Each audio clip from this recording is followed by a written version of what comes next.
Welcome to my shop. I'm in the process of trying to consider how to use a bunch of scrap materials to do a cu-mai.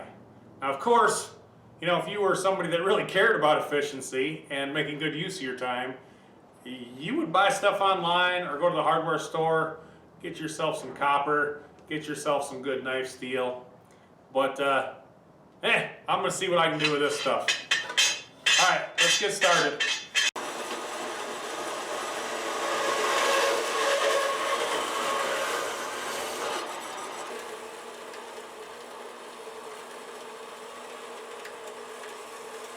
Well, they're not pretty, but it's a start. We got a slice down that sucker.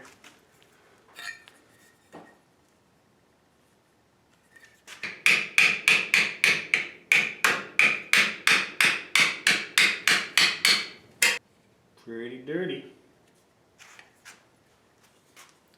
Open up good enough. Let's get some fire on there.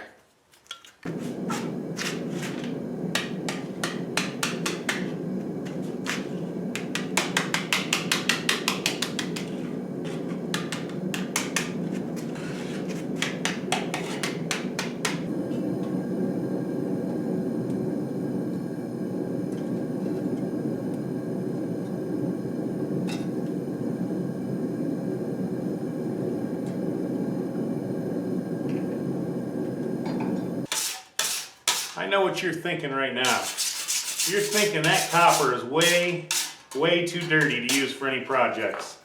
And you know what? You're right. But I think I've got a solution for that. After checking out all the scrap steel that I have available right now and different metal to work with, I think I've decided on how I want to do this stack up. This is one of the pieces of copper pipe split in half that you just saw me work on. I'll clean that up more. This is some mild steel pieces I've already pre-cut for this project. And for the central core, I'm afraid the known knife steels I have available to me are just too small. Or they're leaf spring and they're way too thick. I have yet to work with a lawnmower blade. I like the thickness of this. I'll have to obviously forge it and clean it up a bit to flatten things out, but I think I'm going to use half of this for my central core. Let's get started on that lawnmower blade.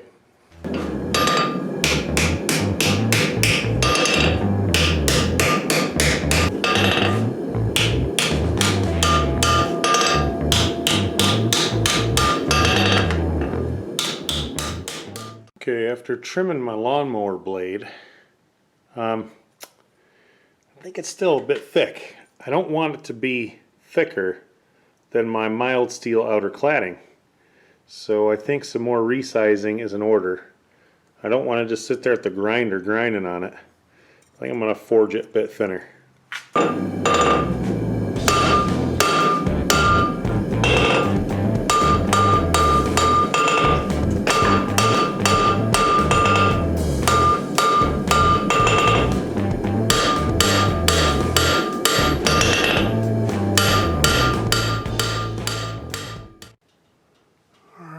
She looks pretty straight and flat. I'll let it cool off. I got a bunch of cleaning up to do still, but I think that's going to be the final stack up.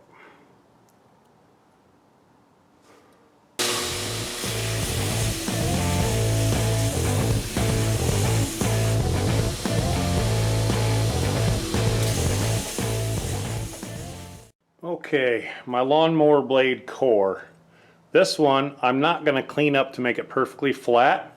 I'm hoping that some muriatic acid is going to take off enough of that scale so that this is going to bond with the copper.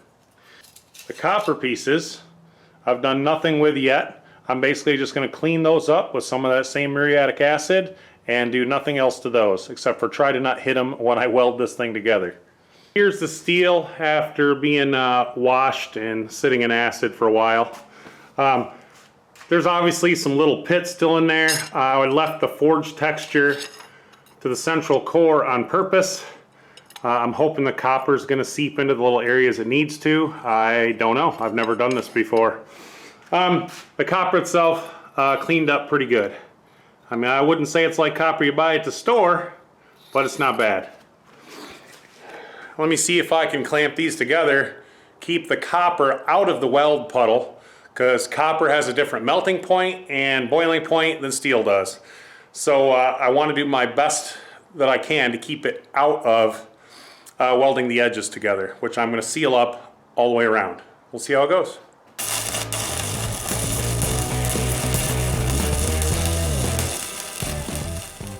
Okay, so it's sealed up on all sides with some not so perfect welds, but so long as they're sealing up, that's all that really matters. I also put a handle on it. Quite frankly, this is the longest billet I've ever tried to forge weld, although I don't think this is really going to be welding as much as it's just going to be melting and then sandwiching. I don't know. Anyway, let's get it to a medium heat and start pounding. Okay, so it's in the forge. I don't know if this should be called forge welding. I almost think it should be called tinning, because hopefully that steel is clean enough that it's going to take the layer of copper and bond it with the steel. I don't want to overheat it and burn the copper. So if that can even happen inside the steel, I don't know. I've never watched anybody do this by hand before. I have no idea what's going to happen.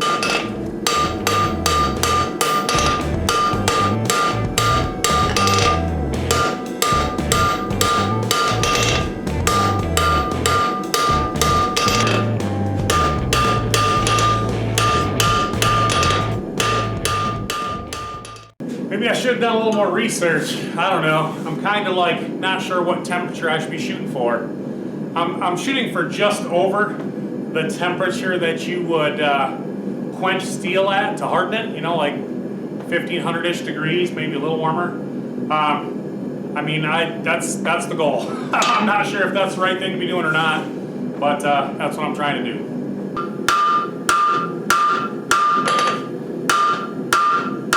Sometimes I wish I had superhero powers and I could see what's going on inside the metal.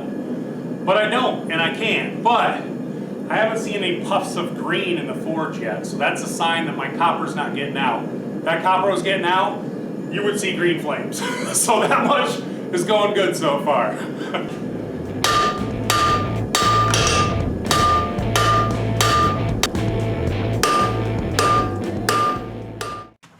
Okay, so I opened up the end and didn't like what I saw. It looked mostly welded, but not completely. I'm beginning to wonder if these compromised areas like this right here, where my weld might have failed and allowed in oxygen while I was working on it. I don't really know, but I decided to weld the end back shut again with a stick welder. And I think I'm just going to tap, tap, tap on the whole thing some more, really fast, quick when I get it hot. Try to be sure it's as welded as it can be, and I don't know. We'll have to see if this is a failed billet or not.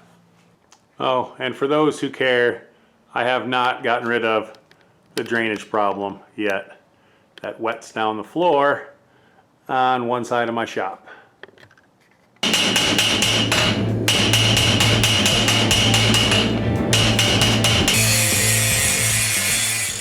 Okay, this is kind of hot to the touch from the grinding, but I don't know if you can see on camera, but this doesn't bode well. I can see it's not welded here on the end. How deep that goes, man, I can't catch it on camera. I'm not sure how deep that goes, but it's not good. Okay, as much as I hate to call it, I got to. This is a bad billet. This is a failed billet. It has failed beyond recovery. I don't think... Okay, so I was just about to edit this video and call it a complete loss. But as I laid there thinking about it, why not just go crazy? I can't use this steel for anything else. How about I just seal the edges up again and then just go ahead and just get it super hot, almost a full-on steel forge welding temperatures, and then smack on it with a hammer and see if that does a better job of sealing it up. I don't see any scale in the way here. And I looked back at that video and that copper actually looked pretty clean. So maybe it's a matter of the proper heat and hammering techniques to get it to weld properly. I'm going to get it to dang near forge welding temperatures. And then I'm going to smack it. Nothing to lose now.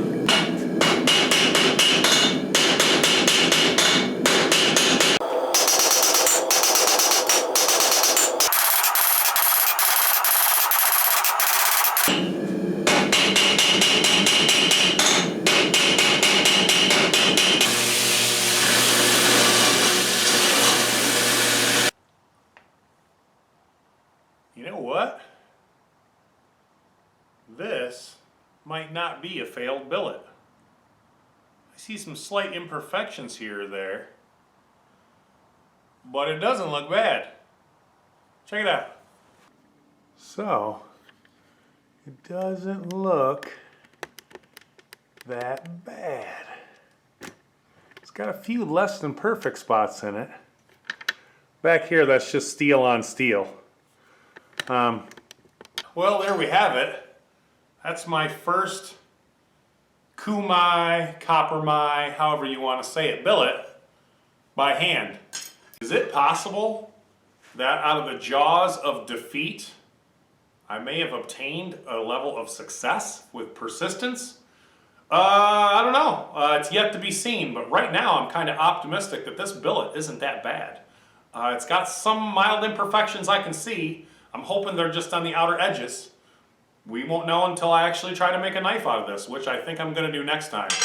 But the big lessons I learned here for this one was you need more heat than I initially anticipated. I really believe getting that whole thing soaked close to steel forge welding temperatures was a good idea, because that definitely is a lot more welded now than it was before. And number two, I didn't need to worry so much about having those little thin pieces of copper getting into the weld joint with the stick welder. It didn't seem to have a terrible effect on the weld, so it still sealed up pretty good.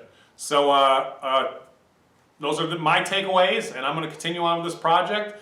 Join me next time to see the dagger completed. Hopefully. I'll see you guys later.